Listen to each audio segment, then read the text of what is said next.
But bam! The transition. We actually get to see what you look like. I think most people like I think like most people know what you look like anyway, right? Oh god, I can see myself. Just mute the stream or whatever. It's really I hate you get used to it, I guess, as a streamer. Oh yeah, yeah. Yeah, man. So how's it going? It's been a week, I think, since our last like scuffed podcast where we talked about like a bunch of affiliate stuff and Yeah, community it's been gifting good. and stuff like that. You decided to come back for a Yeah, second episode, so I appreciate it. I just can't get enough of it. Yeah, we're looking for sponsors, guys. Audible, D brand skins, any type of jerky company, any type of like energy drink that's not an energy drink like G Fuel. If you want to reach out to us, get a sponsor code discount or something, that'd be greatly appreciated. But yeah, we have like 4 or 5 topics that I kind of was like perusing the Twitch Twitter and the Twitch Reddit and stuff, and there's some pretty good topics. Like I mentioned earlier, we were going to talk about TwitchCon, but I don't know. I think it's a little too early personally to talk about TwitchCon. We might save it for like next week, especially since there was some stuff that was here or whatever. One of the articles is about the panels at TwitchCon. I don't. You might want to open that up now, Pixel, just to like see if there's something there that like, catches your eye or something like that. But that might segue depending on what time it is when we get to that topic. But yeah, anyway, so you good to go? Yeah, I'm good to go. Okay, so first thing that I just wanted to kind of briefly talk about, and I don't want to spend a lot of time on this, guys, because it is a serious topic, and unfortunately with these type of discussions and stuff like that, it eventually goes into something that involves like, you know, mental illness patients and like the mental institute in America, and then it inevitably goes into a gun control topic, and then it eventually goes into just a political thing, and I don't want to get like super political, but I think it would be kind of a little awkward not to talk about it, or at least briefly mention it and send like condolences or well wishes or prayers or thoughts or whatever you want to say. But basically, there was a shooting that ended up happening in Jacksonville, Florida, over the weekend. Actually, I think it was yesterday, right? From my understanding, it was pretty early because I remember like I remember I was like up barbecuing for my church, and when I got the messages that it happened, but unfortunately, it was there was nothing shown, but there is a clip that shows the players. Let me just get to the big picture of what was happening. So basically, if you guys didn't know, they've been promoting Madden NFL 19 and been kind of been doing these esports tournaments with it in conjunction with the actual sports season of football, right? The NBA started doing this a while back ago, and I guess Madden or the NFL has jumped aboard this type of thing as well. And basically what it is like there's an actual football game going on. I don't know any football teams really, but say Ravens versus Raiders that day, they would a couple hours beforehand on Twitch would actually stream the Ravens pro team versus the Raiders pro team in a esports type of tournament, right? And then after that match is done, then the real game should be on, you know, on ESPN or whatever. And I guess what was happening is that 2 people were playing in this event, and in the clip, what ends up happening is you could hear multiple shots being fired, and the clip kind of cuts from there. There's a lot of screaming and yelling, as you could imagine. Apparently, it ended up being a man that they arrested that has a documentation of mental illness, and it seemed that he legally purchased a .45 caliber 9mm handgun, and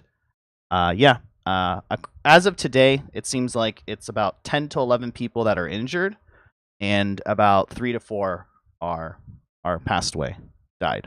Like I said, didn't want to get much into this topic. I'm kind of want to just skedaddle past this because I don't want this to devolve into some like discussion about gun control and whatever. But I think just at the end of the day, you know, we live in a pretty crappy world sometimes, and it just sucks that people were going to an event that day, were passionate about a video game or a sporting event, and this ended up happening. I think it's just, I don't know, it really sucks.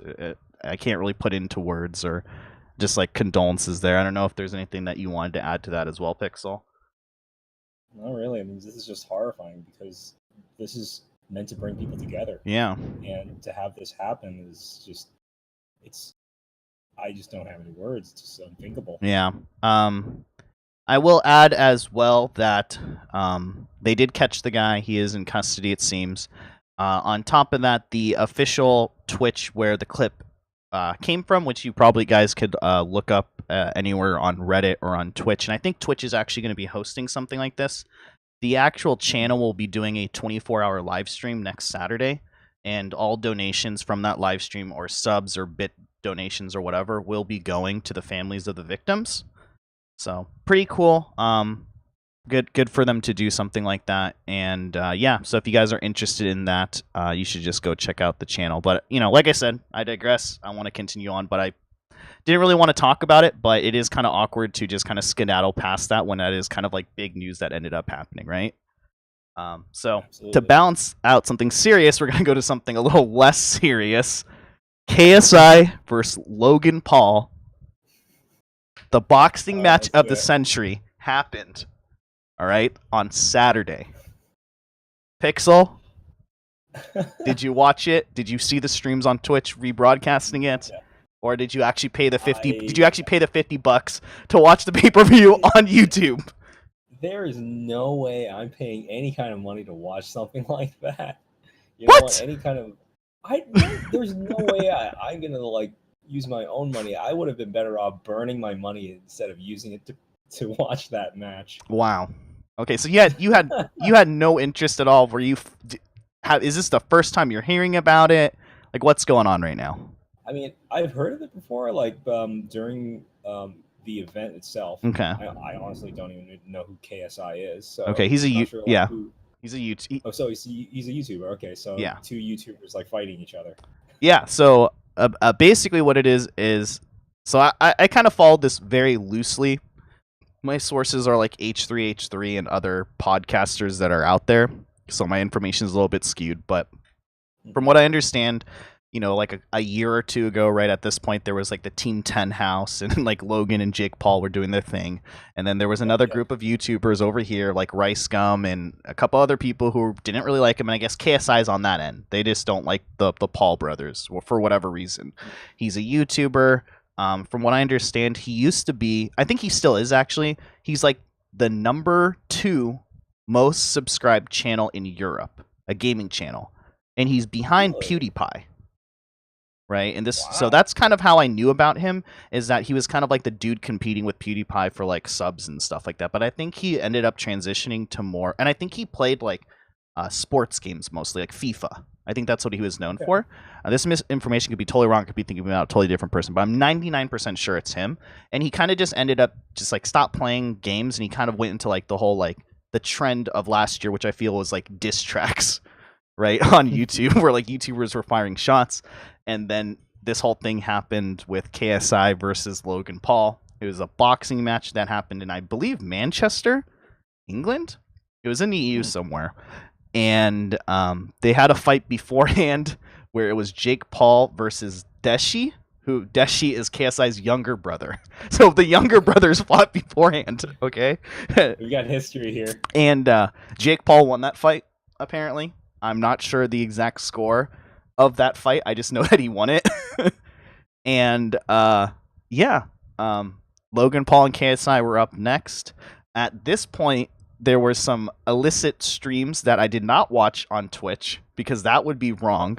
But if I did watch these streams, they were streamed under Boxing Fight, the game. And they had, and at one point, the main stream was a guy on a PS4 controller pretending to play the KSI versus Logan Paul fight to get around illegally restreaming the fight from YouTube, which I did not watch, which had about 500,000 viewers at its peak of the fight. So like I said, you guys could... Here's the thing, is they hyped this fight up for like 8 months. Like, Logan Paul and KSI, I feel like, had video footage, like vlogs, every single day for like months of like, this is Logan Paul training, this is KSI training, who's gonna win? And they even had like a tour. Like they actually did a tour, like went around the United States, and, like had interview questions like they do at UFC, right, where they sit both the fighters down. They had a weigh-in. They had like the stare-off thing that they do beforehand, right? And if I don't know how much into UFC or boxing you are, Pixel. Not really. Okay, so if you didn't know, basically like just the weigh-in, right, is a separate ticket to the actual fight. They are not like, you don't buy one ticket and you get access to both. So some people legitimately paid $150 just to see them like come out like, yeah, stare at each other and then weigh each other. And then that was it. Like people legitimately paid just for that, not even for fight. And that happens all the time at UFC too. Like in UFC, you pay just to like see them get weighed and then kind of like smack talk each other and do like the stare down, right? Oh, wait, did Logan Paul and KSI have like a separate ticket for this weigh-in? Yeah, or no, it was like the same ticket. It was like all inclusive. So you paid like it's because it's both of them at the same time, basically. Okay. But yeah, so like I think that's crazy. First of all, that people went and paid for that, but and then people paid separately for the fight itself. Right, and that's just I don't know why that's a thing, but that is like basically like I don't know if it's the same on pay-per-view. I know in live audiences separate tickets. I wouldn't be surprised in even pay-per-view. It's one of those things where like you both like pay separately for both events. It's pretty crazy. Anyway, fight started. Was pretty funny in my opinion. From what I read, they were clearly not professional boxers. And it went 6 rounds. Okay, that's longer than I expected. It went all 6 rounds. That's the max it was supposed to do was 6 rounds, and it ended up being it ended up going to judge call. Basically, what that means, guys, for people who don't know, is that neither opponent knocked each other out or TKO'd each other, which means like technical knockout or no one forfeited, right? So basically, it goes to the judges' call, and what judges do is they have some type of calculation where for every hit that they did, either headshot, let's say it's 2 points, body shot's a point, they award points, and then the judges will vote on it. It's usually 3 judges, and they vote on it. Now, here's where the ridiculousness of all this happened. Is the first judge basically gave it, like, I believe it was I'm making up numbers, but essentially this is what it was. They gave it, like, 38-39 to Logan Paul. And then the next judge gave it like 38-38 KSI. And then, so it was 38-38. So it means draw, right? Neither of them, it just like and remember, this is with hits. So that means they punched each other in the head, punched each other in the body, and somehow it added up to being the same score. And then the last judge did 39-39. So once again, the last judge claimed that they both hit each other the same amount of times, or at least hit each other in ways that accumulated the same amount of points. So due to a majority of win for Logan Paul, tie, it ended up just being a tie. So the whole fight ended up just being a tie, right? I would feel so like ripped off. I would feel like that was just a rip off. Like, I want to see someone get knocked out, like not just end in a draw. Yeah, so like it's pretty hard. Like a lot of people are calling rigged.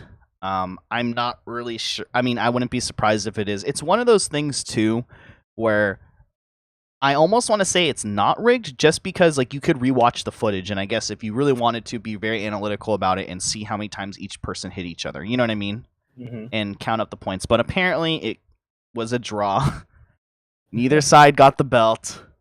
And from leaked document footage that was over Twitter. Oh, side note, one of the funniest things I saw was that another YouTuber was like, we just got the first clickbait boxing match in history. Right? Like the YouTube videos were just so funny, like KSI versus Logan Paul, who wins? Question mark, exclamation mark, neither. Yeah, and this is why I wouldn't pay for this. Yeah, exactly. So no one knows the exact amounts, but the guesstimation is they both walked away, and this is each person, both walked away with $5 million. From what? From ticket sales, from sponsorships, from the pay-per-view sales. It was $50 to watch the YouTube stream. Oh. Or something like that.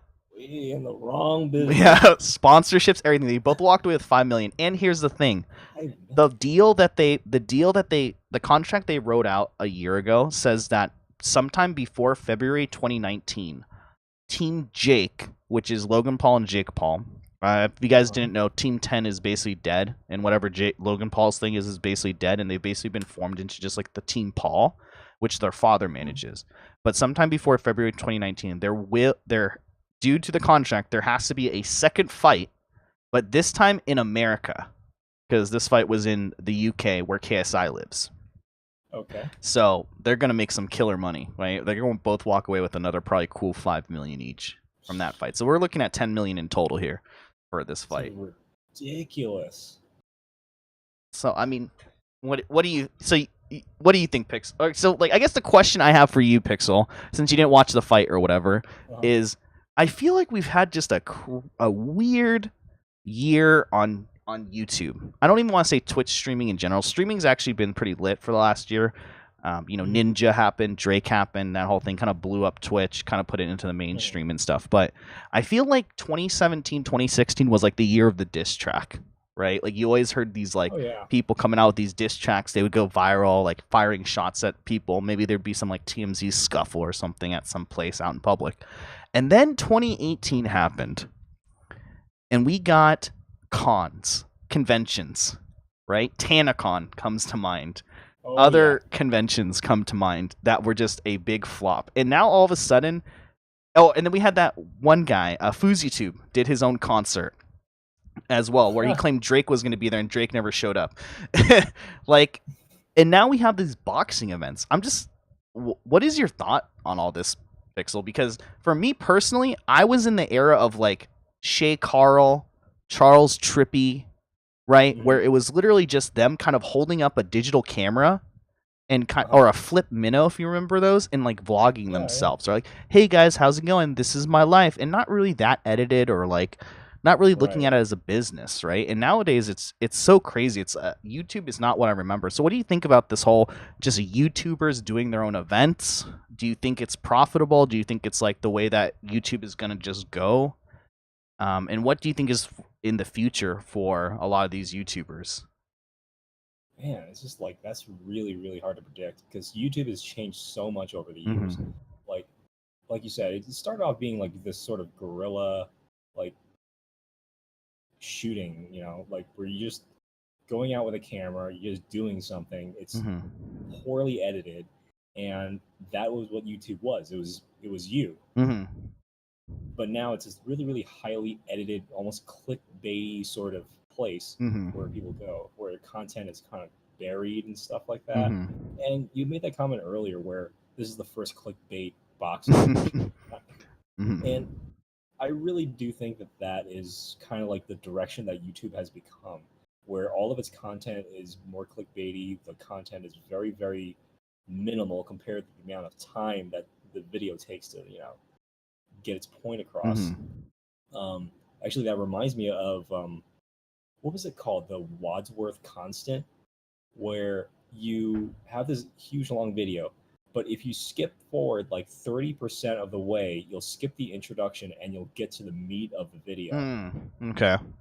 And you'll always that's like 30% of any video can be skipped because it contains no worthwhile or interesting information. The Wadsworth Constant. Yeah, I think that's what it was called. Yeah, I just Googled it. Yeah, you're right. So you take any video, like 10-minute long video or whatever, you skip forward 3 minutes. Boom, you skip the introduction, you skip like all this stuff, and you get right to the meat of it. And it almost always works. I think YouTube even implemented like a little feature in the URL. You can type in like Wadsworth or whatever, and it'll actually do it. Wow. But yeah, I don't know about all these conventions. They seem, I don't know how much that's going to last, because usually these conventions, they're just kind of centered around like a specific individual. And I don't know how long that's going to last. Right. VidCon is totally different. It's like an overarching thing where it spans the entire realm of actual streaming and content creation on video streaming sites and whatever. Right. That'll last. TanaCon, whatever. That's just a giant meet and greet. Mm-hmm. I don't think it's gonna do anything. I mean, yeah, it's just really hard to see where it's going to go, though. Yeah, it's definitely interesting because I feel like these conventions lately have been a response to possibly, at least on YouTube side, with the adpocalypse happening. So people just trying to find like different revenue streams, right? Like I feel like a lot of YouTubers who beforehand didn't really do much besides post videos, all of a sudden they've come out with like a lot of merch lines, right? Shirts, t-shirts, phone cases, accessories and stuff to probably curb that. I feel like it's also we're going into a realm of like hyper narcissism, you know what I mean? Because you're looking at these YouTubers or streamers being like, oh, I have 60 million subs, I have this many followers, I have this many viewers, like I have this much clout, like I can pull off why am I gonna go to VidCon or this convention when I'm only a small fraction of it, when it could just all about me, right? But in a way, like the platform encourages that kind of behavior because it really is about them and only them. When you go to their YouTube channel or whatever site they're making content on, it's all about them. It is enabling this sort of narcissism when you go watch their videos and like them, subscribe to them, and whatnot. It's definitely interesting because I feel like the only convention, and it's not even that specific, but it's definitely more specific than a lot of other conventions, has been BlizzCon. I feel like because BlizzCon's really only like 4 or 5 games and it's all their IPs, right? And it's always been a massive success, right? But like most of the other video game conventions, you know, it's PAX. It's something very big where it's a very all-inclusive for a convention, right? Some of them are tournaments / conventions, but I would still lean them to tournaments, like the Dota 2 TI or something like that, or the high res like Smite Final World Championship, right? Like they might show off new IPs there, but like BlizzCon, it's like, you know, their games, their esports, it's just like a culmination of their whole genre, right? Like it's almost laughable to think of like if they made like an EA con or something where it's like only EA games, or it's like a, you know, an Ubisoft con where it's only Ubisoft games. Like that almost just sounds laughable, right? Yeah, it sounds ridiculous. But like Blizzard is the only company I can think of that could pull it off. Like I know they had Minecon. Oh, that's true. There is Minecon. I think that's still pretty popular, actually. Is it? Okay, I kind of thought it was going downhill, but maybe I'm wrong. I don't know. I think the last 2 years it was like online only, maybe, so it might have been. But I feel like with Minecraft and that type of like open world type of game, like even in that, there's just so many genres in Minecraft, right? Like there's the people who build things creatively in creative mode and do like Lego builds. There's people who do like battle royale type of stuff in there. Like there's many genres within Minecraft that like you can kind of get away with, you know. But that is true. I haven't actually heard much about Minecraft. I think like last year and the year before, it was it was an online only type of event though. Like gotcha. I don't think it was like at an actual physical location.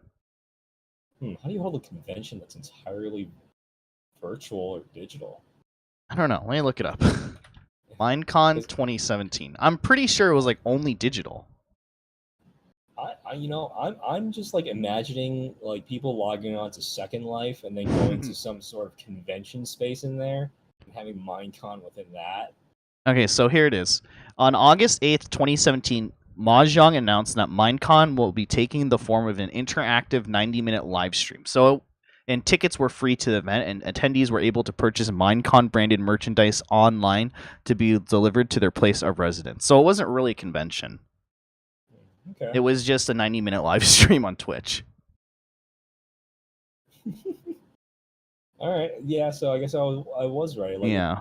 It was going downhill because it used to be a really big convention like that actually filled a convention space. Yeah. It looks like the last time they had an actual physical convention was 2016. Okay. It was in Anaheim, California. Gotcha. And then this year, 2018, they announced that they'll do a virtual one, and it will be on September 29th of this year. So, right. Okay. I guess Minecraft, you know, whatever. Dead game. I don't know. I never played it, so. Anyway, it's fun for its time. Any closing thoughts on this topic before we move on? No, I think that's it. Okay. Yeah, I'm good. So next topic, I'm gonna jump down here to this one because it's just like a very quick topic to Pokemon Marathon. So if you didn't know, twitch.tv/Twitch Presents is doing a Pokemon Marathon. It's seasons 1 through 13, and they're doing 24 hours of Pokemon live streaming of all. Oh, it's 19 seasons and 16 movies, and it's going on 24/7 at twitch.tv/Twitch Presents. Apparently, it's also so apparently there's no commercials or no ads, so we won't have the Yu-Gi-Oh debacle that we had last time. No, that was so good. I know, right? You want to watch them ads, and it's like, come on, like Emmett Schmidt, didn't you just say you wanted to like double ad revenue like in the next like year? Like you could have done that right? with this marathon, but now, you met your goal. Yeah, right. Yeah. So, I watched. I don't know if you watched any of it. I watched a little bit. Okay, I did too. It's pretty good. I think one of the interesting things is that I don't know if you saw the extension that they're using for it. Yeah, I saw the like there's a Pokemon that randomly comes up every now and then. You click it. Yeah, you click it and you can catch it, and then apparently, when the community of people watching, when they hit certain goals, and you're in the stream watching, you'll get like little permanent emotes or badges unlocked for globally through Twitch chat. Nice. So I thought that was pretty cool. I don't think I'm gonna watch much of it. Pokemon, the anime for me is not that great of a thing. Like it's not all about that nostalgia. It's a lot of nostalgia, but like here's the thing, like when a TV show is good, when you can like rewatch it over and over again, right? Like I've realized that with Netflix, like I'll be like, oh man, I want to watch Futurama. Like I loved that show as a kid, right? And then I start watching Futurama, and after like 3 or 4 episodes, I'm like, all right, I'm done. Like, you know what I mean? Like it's not like a show you can like watch straight through. And it's like almost like it's like, oh, this was definitely formulaically designed to be like a once a week type of show. Yeah. You know, like you can't binge watch it is what I'm saying. Like The Office, I can binge watch. Okay. Right, but like with Pokemon, it's like the same type of, because it's a children's show, to be fair. So it's like that same repetitive format, right? Like Ash is somewhere, gets lost or something, Team Rocket comes, they're blasting off again, Pikachu destroys them, they almost get Pikachu, repeat, right? For like 10 seasons. Yep, and they always solve whatever problem they have with the power of friendship. That is the important. That's the most important part. Okay, fine. So I don't know. I don't think I'm going to be watching it too much, but yeah. Any thoughts on that, Pixel? I just wanted to announce that really quick. I think it's great. I think this is really awesome. Twitch is bringing back these series, like just to have on here. I don't know how they're making any money from this, but you know what? It's just really cool to have. Yeah, I'm glad there's not ads. Yeah. Because they could have put just as many ads on this as they did the Yu-Gi-Oh one, easily. Yeah, they could have easily just like embedded it in between like each episode, so you couldn't even ad block it. They could have actually, yeah. It would have been really easy to do. Right. And with a few 100,000 people watching, that's some good money. No, yeah, that's true. All right. Okay, so next up, very, very short topic here, and then we'll get to like the meat and potatoes about what we were planning to talk about. Yeah, so after the whole rant last week about ads and just the whole Prime thing, like literally like 10 hours after we streamed the last episode talking about ads and stuff like that, all of a sudden on my dashboard, I got an ad thing. Like I got the ability to run ads. Unfortunately, it lasted about 2 hours before it was taken away. So hope you enjoyed those 2 hours. Right. So somebody messed up on Twitch, for sure, in like the programming or something like that. And I had ads. I was able to play around with them for like a little bit, so it was pretty interesting. I was basically able to do increments of 30 seconds up to 3 minutes, and then I was only allowed to run an ad every 8 minutes. So I would run an ad. Like I tested it, and I was like, wait, is this a thing? Like I don't see any announcement for it. So I tested it. I ran an ad, and then I got a thing that said you can run an ad in 8 minutes. and I had an actual timer on my dashboard that showed me the last time I ran an ad. And when that timer actually hit 8 minutes, it said, you are able to run an ad now. Like a little notification popped up on my dashboard window that said, just let you know you could run an ad. And also on my Twitch analytics, it also showed my revenue stream. It said ads, money you've earned from ads, which, by the way, has not gone away yet. That analytic is still there. I was actually going to ask if that was going to be there. Yeah, so that's cool. That is there. I don't know if it's because I accidentally ran an ad when I wasn't supposed to or something like that, and then it was like, oh, you ran an ad. This analytics just here, right? Like next month maybe it goes away because I haven't run ads. I don't know. But I guess ads are coming to affiliates sooner than we thought, maybe? It's very possible. I mean, it seems like they've built the groundwork for that. So all they'd have to do is flip a switch, and it seems like someone just accidentally flipped the switch. So it seems like it's built in. Yeah. It seems like it's ready to go. I feel like what's going to happen is that the same day that Twitch Prime expires with the paid ad blocking, what's going to happen is they're going to say, oh, by the way, affiliates can run ads starting today. That's what I think is going to happen. So in September 15th or something, right? It's totally possible. So yeah. I think that's how they're going to try to cushion the blow. Anyway, wanted to talk about that, and then so yeah, meat and potatoes of the discussion. I think this topic is actually going to run us probably the rest of the night, but it might not. So brace yourselves. I'm going to give it to Pixel and just ask him a bunch of questions. But Pixel, you are an affiliate streamer, correct? You stream a lot. Now, you probably want to open this link up that is in the doc, but have you ever, Pixel, wanted to get going on the path to Twitch partnership? Oh, gee golly gosh, I would love to. Okay, well, here it is. Twitch Creator Camp will show you how to do so, Pixel. Guaranteed, 100% guaranteed, apparently. This feature has been out for a long time, apparently. For like 2 months. And I completely forgot about it. But if you guys didn't know, there is twitch.tv/creatorcamp, and you obviously have to be logged. Well, you don't obviously have to be, but you should be logged in with your Twitch. And basically, it will show you how to do basic functions on Twitch.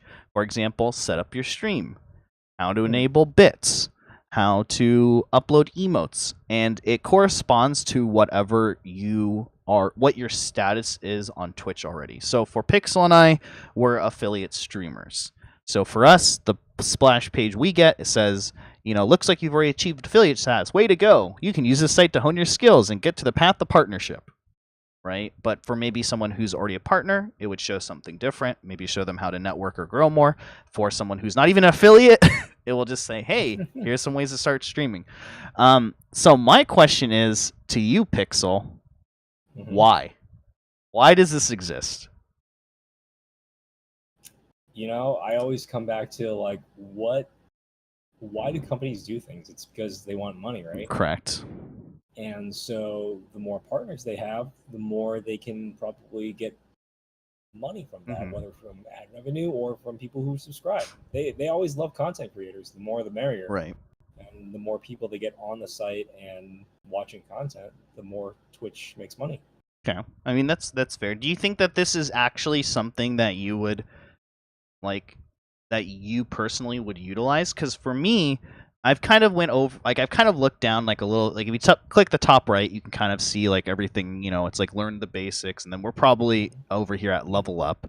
And some of the things it's just saying is it's talking about the first one I click on level up, it's personal branding, and it's a little 4-minute video with some guy. I don't know his stream. He's apparently a partnered streamer, and he talks about a bunch of stuff, and then there's some little examples of what you can do to, do personal branding. And there's a lot of big streamers on here. All of them seem to be partnered, at least for us, because we're affiliates. And then you get a little cool check mark when it tells you that you've read it all.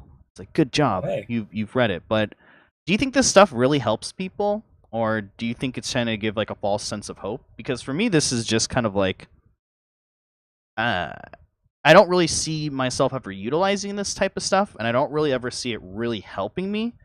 And I feel like for some people, it might just give them like a false hope, like, oh, I read all these articles, I did my personal branding, I did emotes, I looked at my channel analytics, I set up extensions, I'm posting on Twitter. Like, okay, come to me, I'm partner now, right? You know? Yeah. No, well, I see it as kind of like a tutorial on like any kind of topic. You take that tutorial and you have to apply it in some way. It's kind of like reading a book on programming and expecting to create some sort of killer app like right afterwards. I don't think anyone's expecting a person to become a partner after reading all of this. But I also agree with you that the lessons they teach here are probably not all that useful because this is very, very basic stuff. Like we're talking about, like if they have to include a Twitch 101 video on here, then I think that this is trying to reach a different audience. Right. If you really want to reach partner status, the best thing to do is just have really, really good content and right. have sort of have a character, have an amazing character that people want to connect with.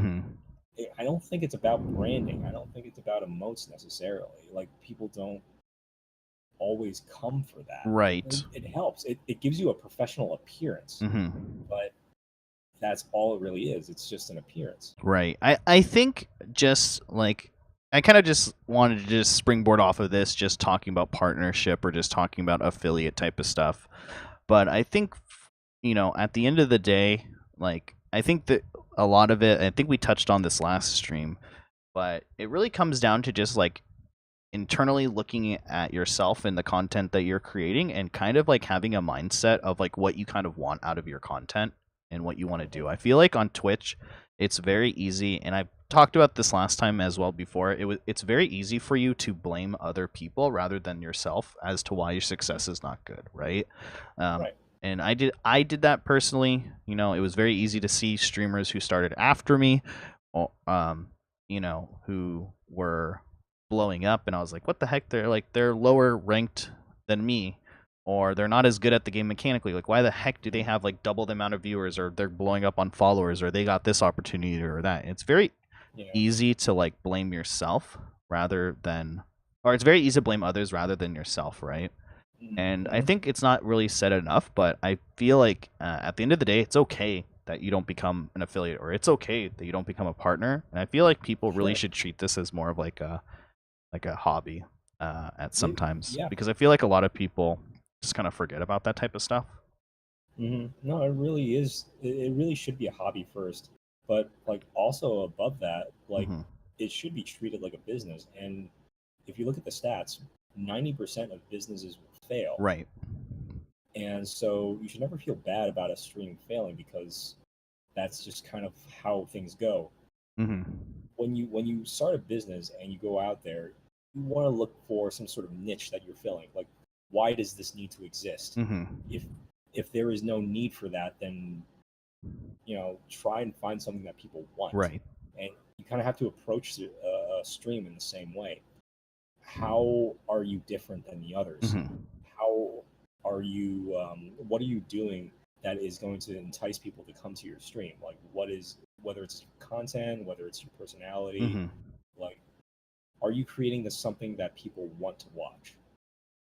Right. Yeah. I totally agree with that, and I think, like I said before, what's really helped me is just kind of being like just grounded in everything, and just kind of like.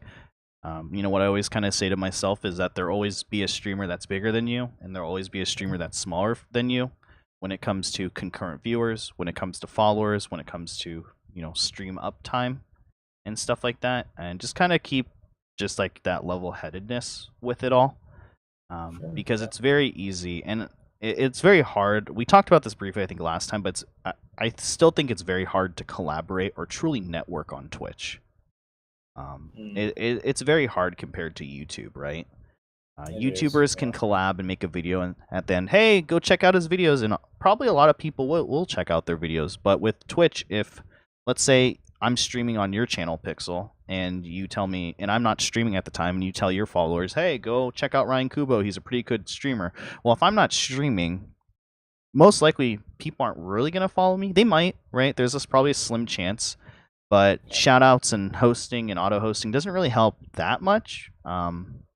If your content isn't good, and most people aren't going to look at your past broadcasts, right? Especially if you're not live at the time of the shout out.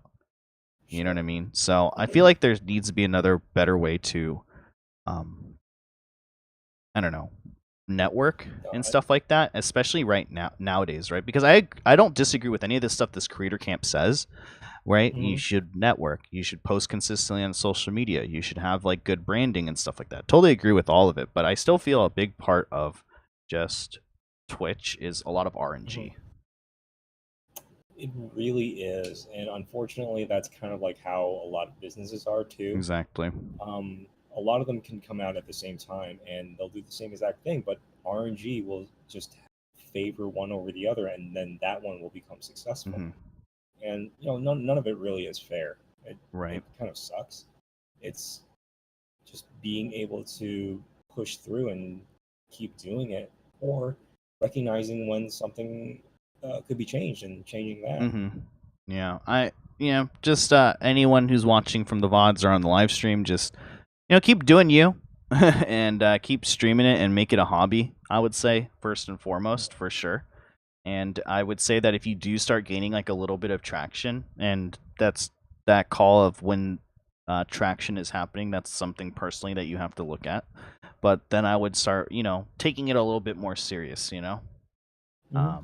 because I see a lot of streamers, especially now, like we talked about with Drake and Ninja blowing up and kind of Twitch becoming a little bit more mainstream. I'm seeing a lot, and especially when affiliate first dropped. I saw this happen way too much, where people were like cutting back hours at their job, right? Yeah. Because they got affiliate and stuff like that, and like really taking it hardcore, and then getting really pissed off or just like getting very angry that they weren't big, right? Like they were owed something. Yeah. You know what I mean? Yeah. So yeah, just keep it as a hobby and just chill. But overall, if you want to become a partner, creator camp, baby, 100% guarantee. Yeah. And I also noticed something too. It was, I guess, almost like a dirty sort of networking, where an affiliate or something will come into someone else's stream of a game that they're playing and then drop a link to their own stream and be like, that'll like some sort of giveaway. Come join me. And like that is just so dirty. So I think that's something we can expand on a little bit more, because I think every streamer has dealt with that at one point. Like I've never personally done it, but I've been on the receiving end on it. There is a very fine line between like begging and networking. You know what I mean? And I feel like a lot of the kids nowadays, or younger people nowadays, just don't understand like that fine line, because the amount of people that I get on my stream, like maybe once, like I do about 15 streams a month. Let's say 3 to 4 of those streams, I get people who come in that will like host and be like, hey, host for host, or like, hey, can you follow for follow? Or even like, hey, I'm doing a giveaway, my stream, come check it out, or whatever, right? Or like, hey, can I play with you? I'm streaming as well. And that stuff needs to like stop. And I don't know how to like. I guess it must be working for some people if people keep doing it. I think it just comes to like, I think it comes out of like desperation. I think people just like don't really, I think it comes from like a generational thing as well, where people just kind of want like instant gratification, and they also don't really know like how to network, right? Like how to do that. You know what I mean? Like, so here's a funny story. A few months back, I was playing I think Fortnite or PUBG, and I had I don't know, 5, 6, 7 people in my stream just kind of talking, and this one guy comes in my stream, and he's like, hey man, I play Fortnite too. Can you follow me? And he got timed out, and I was kind of feeling like a jerk, maybe, I don't know. And I was like, you know what? I'm not gonna. I was like, how about this? This is usually what I tell people. I was like, I'll check your stream. I was like, I'm not going to follow you, but I will check your stream after I'm done streaming, and if you have good content, I'll follow you. Right?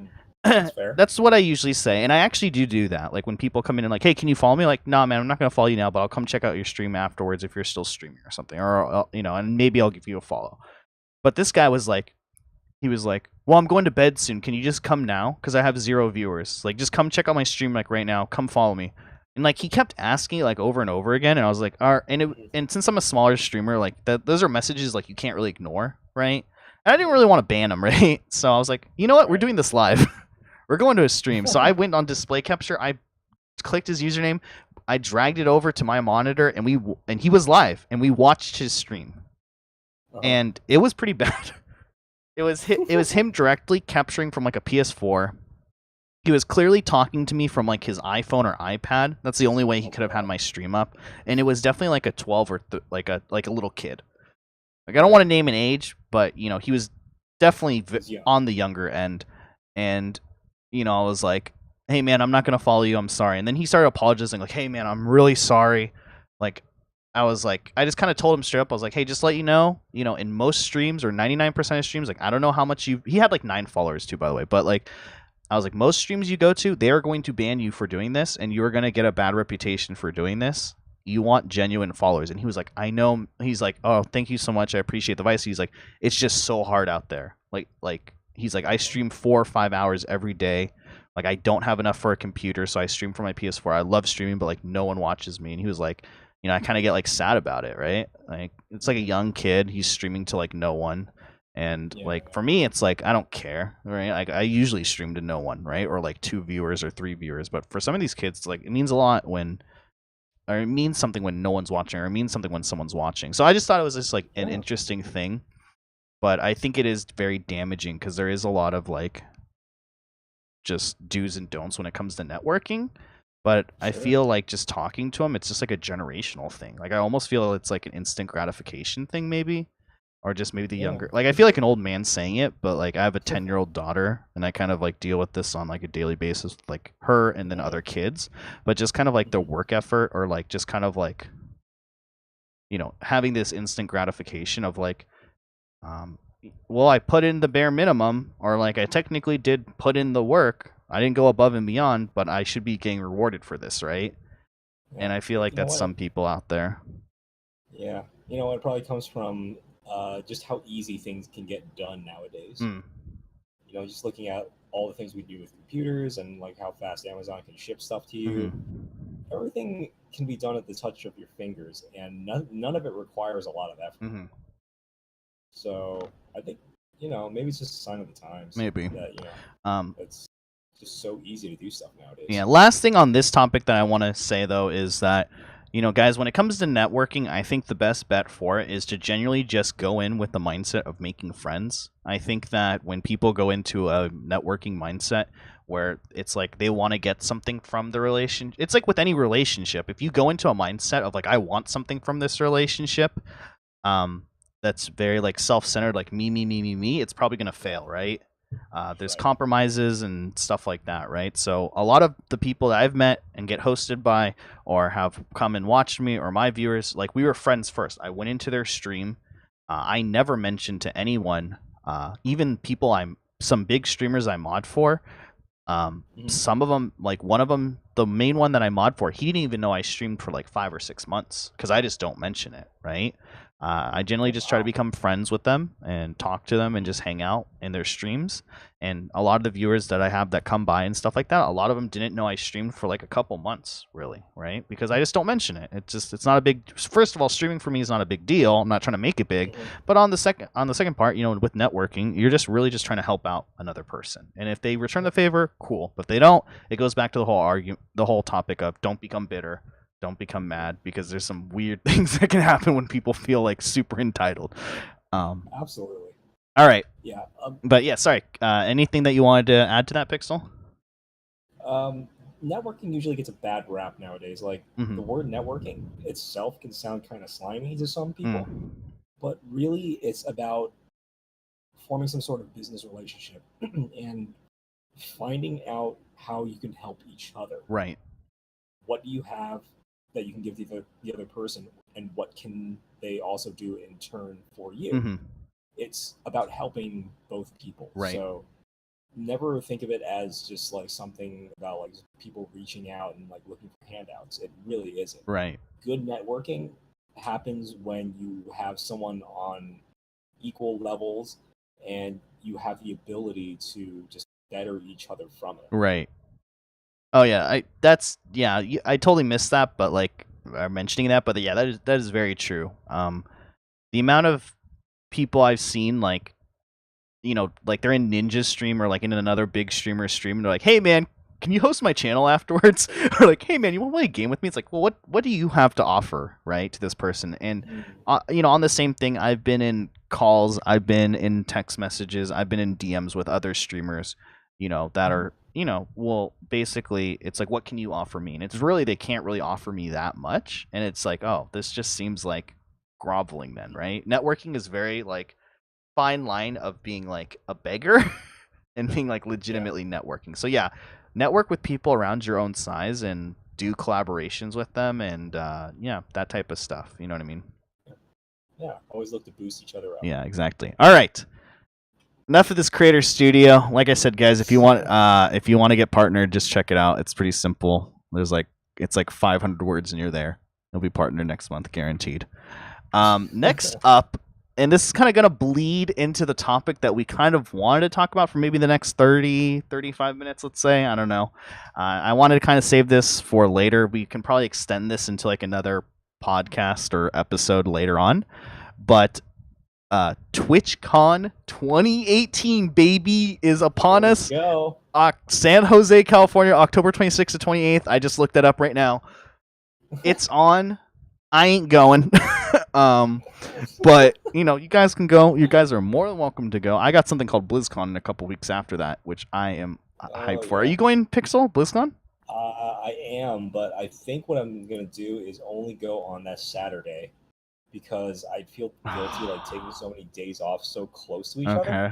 All right. I'm already taking off like 4 or 5, like 5 days off. Can't you just remotely work on that Friday? I could. You could be like, I'm in the area for some work or something. I don't know.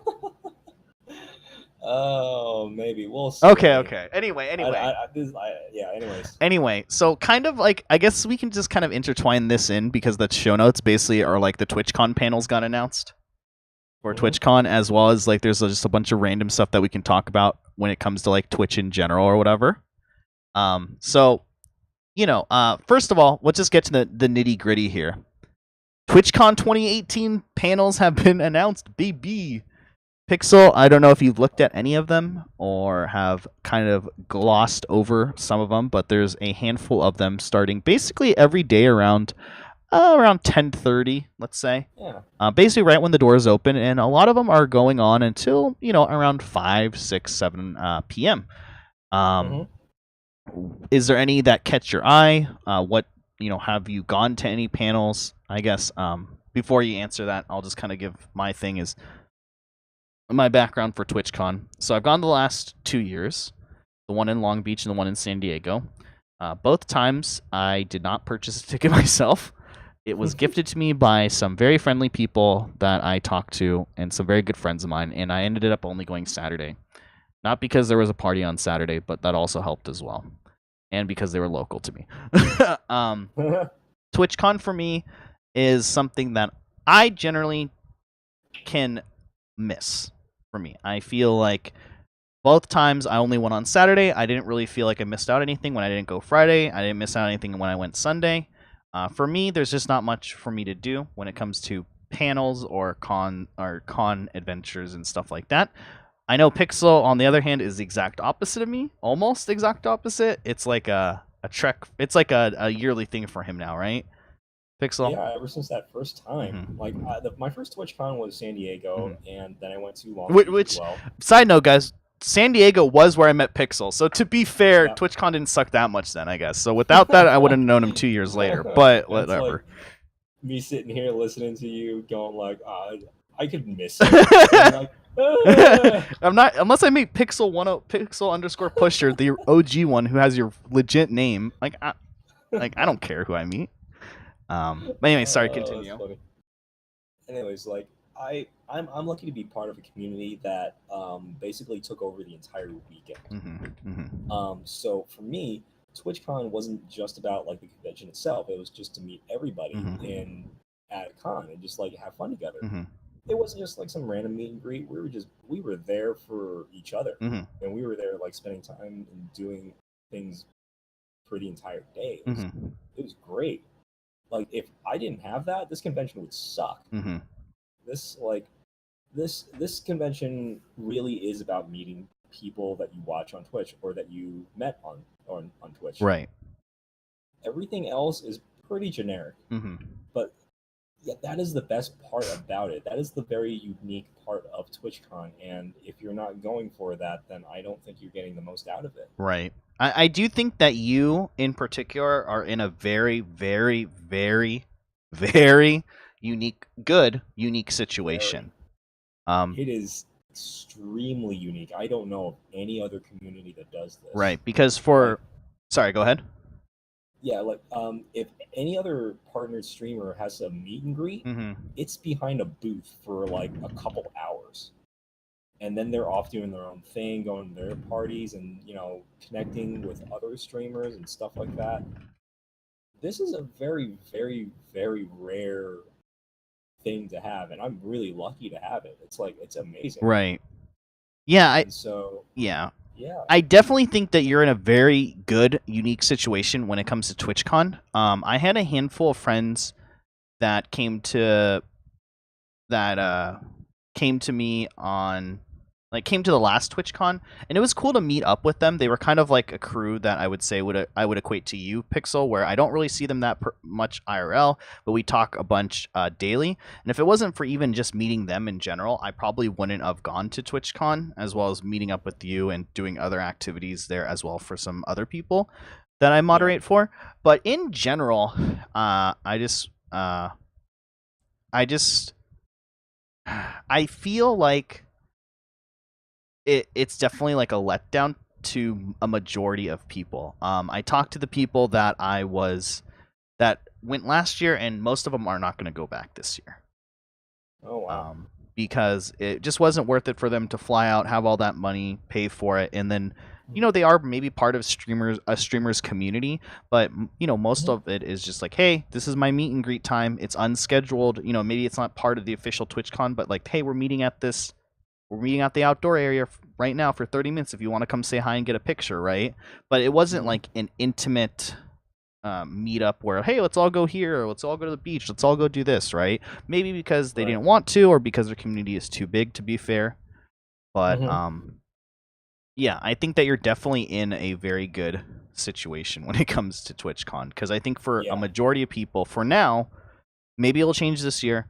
I feel for the average TwitchCon goer, it's kind of lackluster. For the average one, I would agree with you. Like, a lot of big communities, you can't do this. You just simply can't. There's just an issue of logistics, and you can't fit that many people in a room for it.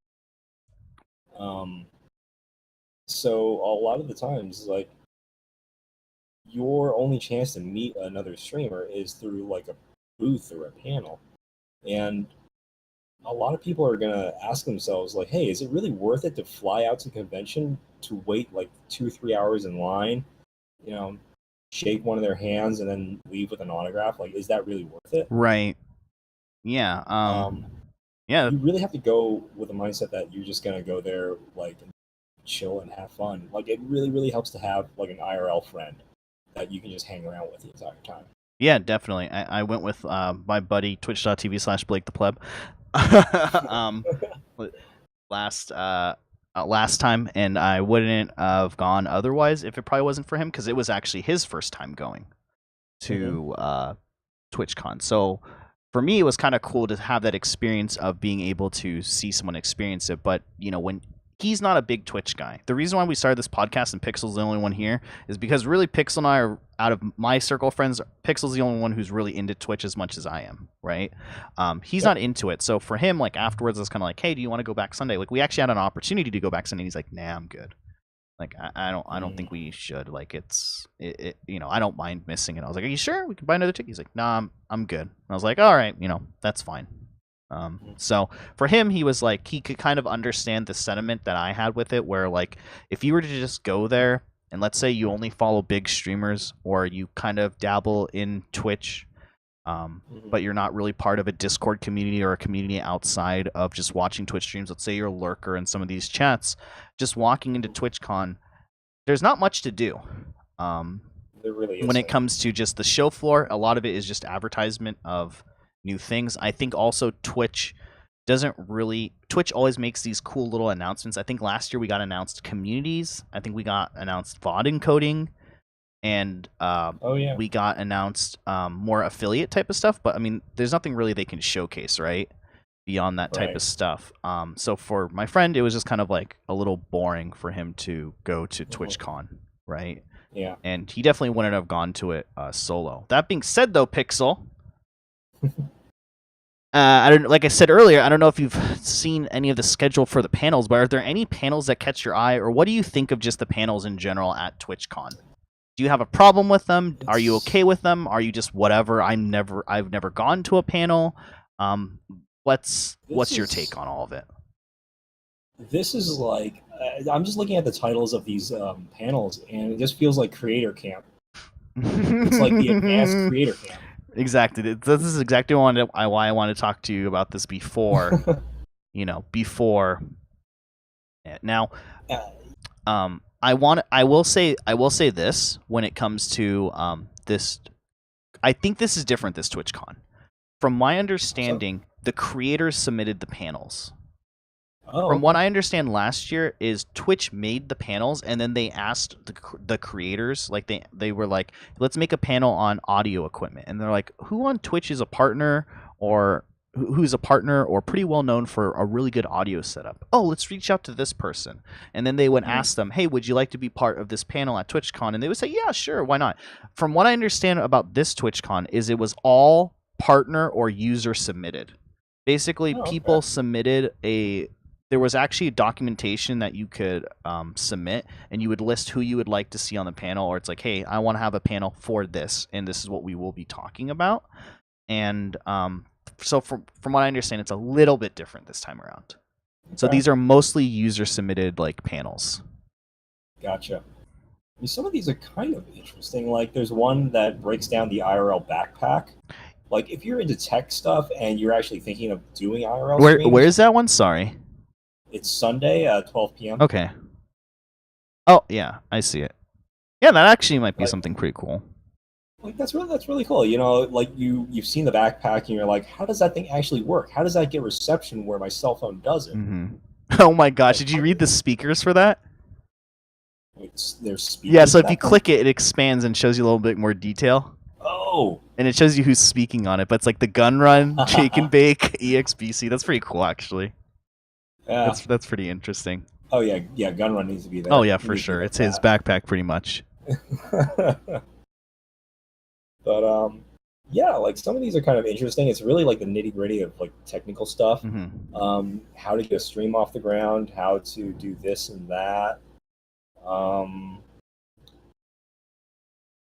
I feel like a lot of these are just expanded creator camps, right? Like just kind of like come watch my stream and other things not to say. That's not fair use, and your fan project still isn't legal. Yeah, exactly. It's just like how to stream VR on Twitch. Like how are they gonna make that go 60 minutes? Seriously, it's like, yeah, I don't. Mental health and streaming to affiliate and beyond. Right? It's a lot of stuff that I wouldn't personally like. Have you gone to... So here's the thing. The only panel I ever went to at TwitchCon was 2016, the one we met at, okay? It was before, I believe, the Twitch party that happened that night. And it was basically about audio setup, okay? It was like how to better your audio. And I went to it because at the time, I did not have this mic. I had a HyperX, I think, janky headset with noise gate on. And one of the biggest things that everyone complained to about my stream was that basically the audio sucked. Okay? I went to this thing. It was supposed to be 30 or 40 minutes long. And I walk in, and it was literally an ad for Blue Microphone. They basically just had a representative for Blue there with like two other streamers who were also sponsored by them. And they just talked about how awesome the audio was, and they were like, if you want to buy something now, you can do so right now or talk to a representative. So for me, my experience with like the panels wasn't that great. Yeah, and back then I kind of feel like it was a trade convention. It was an industry convention where vendors from like associate industries would come, have a booth, and start to sell their stuff, like whether it's a keyboard, a microphone, a camera, whatever. Like here is like this awesome product that we have that can help your stream. It felt like, yeah, you were basically advertised to the entire time. Right. So I think it's good that they made the creators choose the panels. At the same time, it's one of those things where it was like, it's like, I don't know. Do you think you'll go to any panels this time around? Did you go to any panels last time? I'm not even sure if you went to panels last time. No. I looked over the panels, and there just isn't anything that's really interesting to me. Okay. Like, I think it's mostly meant for broadcasters for the most part, and like how to better your stream. And I think for Twitch, that's a very small group of people that actually want to stream and also want to better their stream. And so it only applies for a very small amount of people. Right. And so for me, it's not really relevant. And also, like, I have other things that I think are more important, like my meetups and like the events, like cosplay and stuff like that, the cosplay events. Like, those are the things that I'd rather go to, and I don't really feel like I'm getting the most out of my time by going to a panel. Whereas, like, I could watch this lecture on YouTube. Why would I have to go to a panel to watch this? Right. Yeah. So it's like, if I go to a convention that is away from my home city, I want to do something that I can't do at home. Right. So I'm going to spend as much time as I can going to meetups, seeing live events, spending time with like people that I've met online, and doing like awesome things that are going to create great memories. Right. That for me, that's TwitchCon. Right. So, yeah, I think we've talked about this off stream. I don't think we've ever talked about it on stream, but that's also one of the things that I have issues with TwitchCon is just like, I don't know how to put it in words very elegantly. You can interrupt me if you want, but like basically it's just, yeah, like it's really hard to put TwitchCon as a con when it's some type of like thing that can't really be captured. Basically, it's just a huge meet and greet for me, right? And I'm okay with that, but at times I'm just like, why did I spend the money to even come here? You know what I mean? Right? Like if I'm going to BlizzCon, and I'm not going to BlizzCon just for meeting my friends. Yes, it's a huge part of it, but there's at least activities and things to do at the convention, right? I don't really like it when it's like, oh, we're going to TwitchCon in San Jose, but we're never actually going to be at the convention or spend any time at the convention. We're just really just in San Jose, let's say, right? But I can understand why that might be appealing to some people. But I totally agree with you on the panels type of thing. I feel like the people who are actually serious about it, one, probably won't be at TwitchCon because they're going to be streaming, right? Because they want to make it, right? So they're going to be grinding it out. And two, probably already have that information readily available on hand because of like, because of the internet, So yeah, there's really it's not necessary to go to these panels because the information is. Can Google it, but yeah, like I think TwitchCon, this site was built around creating communities, like whether it's around a certain subject or a game, or even like around a person. So I think that is what it should be about if you decide to go. Right. Like every person has to just basically look at their situation and say, like, am I part of a community? Am I someone who can easily like find other people that are part of this community as well, and just like hang with them, and that is really like the defining factor. Like, can you actually get that experience out of TwitchCon? Right. And if you can, then great. Yeah, like TwitchCon is going to be great for you because you have all these things already. Right. Like, kind of segueing into, I guess, probably the last topic, because it is getting pretty late here. The last topic of the night with regards to TwitchCon is any type of advice, or I guess we could just roll this all up in one, but any type of advice that you would have for, let's say, the average Joe just going, someone who watches, maybe, let's just say they don't moderate any streams. They are sub to some people, and they're just like a viewer. They chat, whatever. They're just like a normal pleb, basically. They're a subscriber to a few channels. It's their first TwitchCon they're going in. Any advice to them that you would probably want to give those type of people, as well as a checklist of things to remember to bring to be on hand at the convention? I guess you could go first, but go for it. Sure. Well, I love conventions, so I think I can speak to a lot of things. Try to bring a friend if you can, because it's going to be fun, or more fun, with someone to walk around with and just joke around with. Definitely. Someone to experience with you. If you're not a deeply like embedded member of a community, I'd say it's going to be pretty hard to go to a meet and greet and be a part of something. Right. But if they're a big community, likely 99% of people are going to be in the same position as you. So you're not going to be better off. Like, you might as well just go. For the average goer, definitely budget your time and realize that you can't do everything. Yeah, definitely. You kind of have to like pick and choose the things that you really, really want to do, and you just kind of prioritize and build your schedule around those things. Like, there's a meet and greet at between like 2 and 3 p.m. that you really, really want to go to. You kind of have to like budget for that, but also time it takes to get in line for that, and like just the surrounding amount of time for that. No, yeah. So always give yourself some extra time for that. Like, so basically your schedule is defined by those important events that you want to go to. Right. Things that you want to bring along. Battery pack.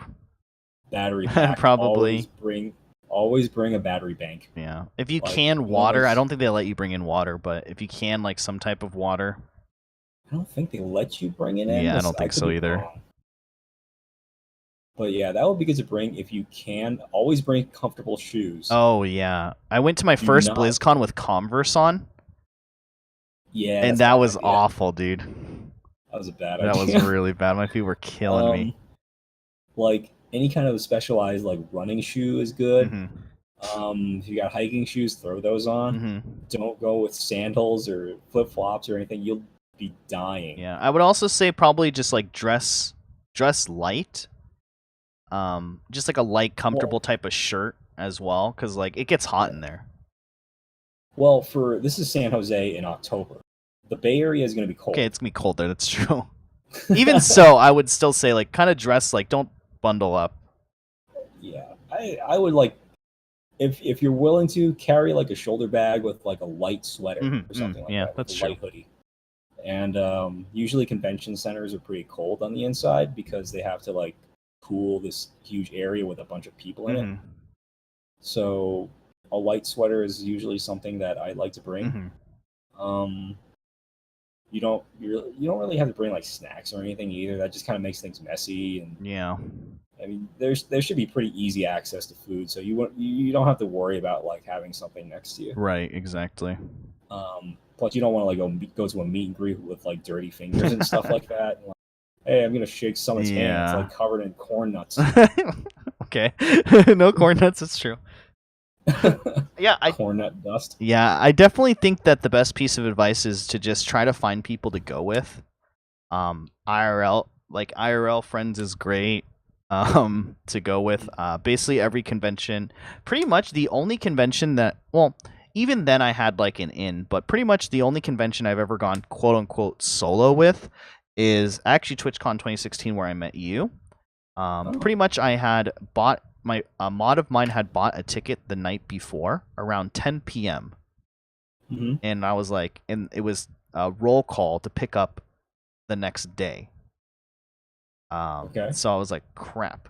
So I literally got my ticket at 10 p.m., was up by about 5:30 a.m., drove all the way down to San Diego, got there around 6:30 a.m., parked my car, then basically Ubered from a parking lot near the San Diego airport to the convention center, picked up my ticket by 7 a.m., and then I solo queued.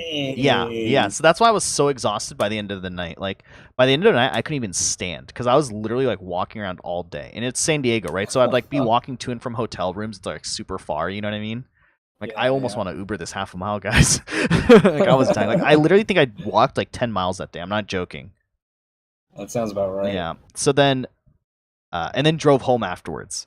Mind you, I drove home after all that. Luckily, Blake ended up showing up by that time. So then I drove home with him. But yeah, it was a very long day. And then I think I went to go get breakfast, and it was about 7:30 a.m. And I ended up getting a message from so I already had a group of friends, IRL friends, that were already at the convention, but they weren't going to show up until like 10 a.m. or something like that. So then I think I got messaged by someone that you knew, Pixel, and that's when he was like, "Hey, I saw your tweets. Are you around the area?" I'm like, "Yeah, I am." It's like, "Okay, let's meet up." And I just happened to meet up with you guys, but it was never my plan. My plan was to just solo queue until around 10 or 11 for when this event for somebody else that I know IRL was going to go to. So that was my first convention I solo queued with.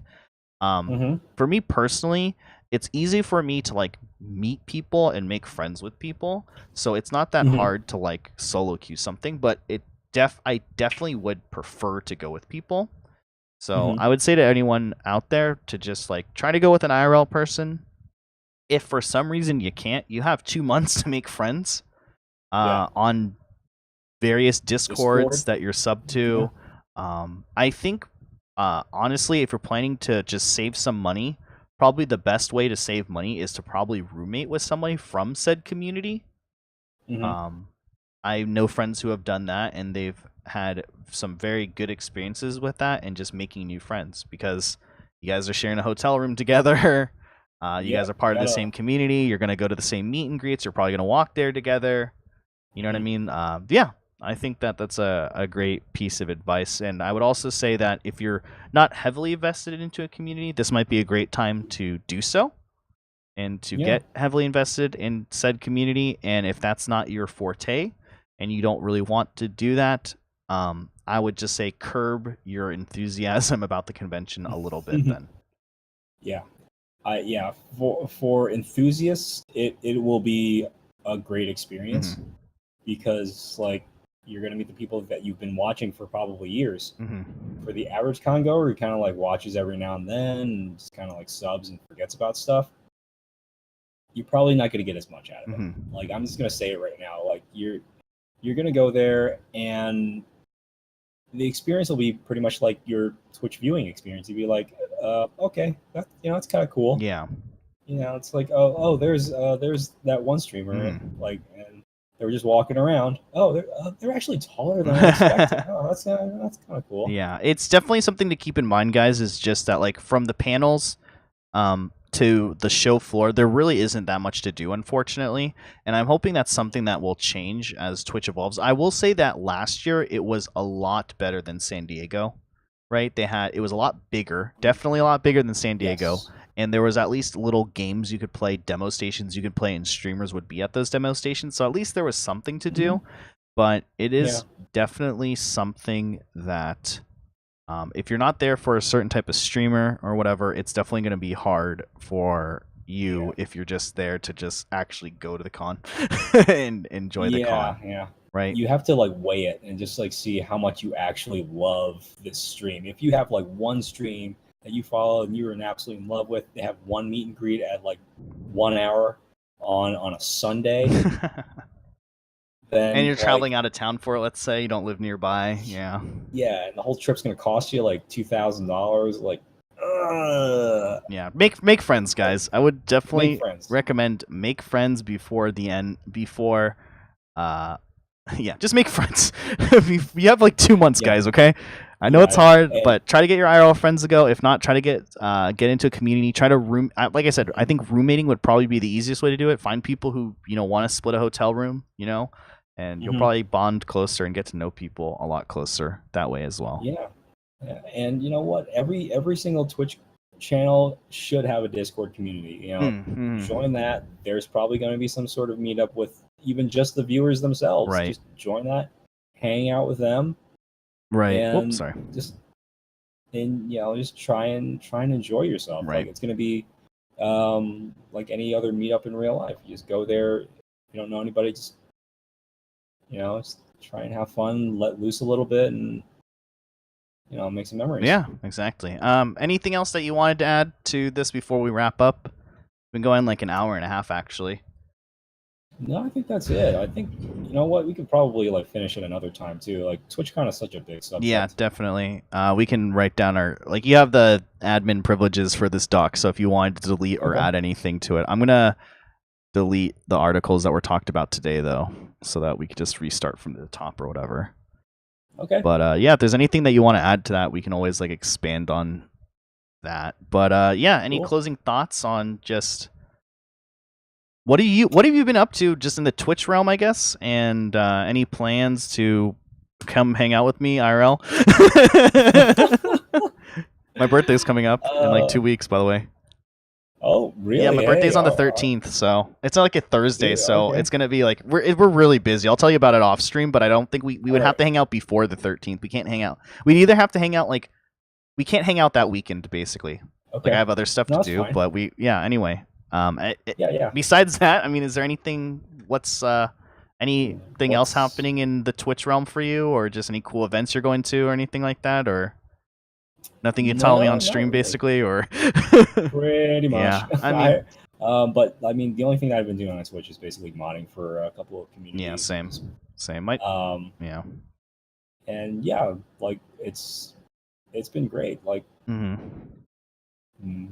Building friendships and stuff like that, just kind of seeing people grow and change. Yeah. All over the years, it's pretty cool. It's kind of cool. Yeah. That's generally my Twitch experience. It's kind of just chilling with communities and trying to have fun. Definitely. Okay, man. I will probably catch you later. We'll probably talk after this for a little bit, off voice or something like that. But I'm actually gonna wait. Don't hang up though. Okay. All right, I'm gonna transition here because I'm technically still on display capture.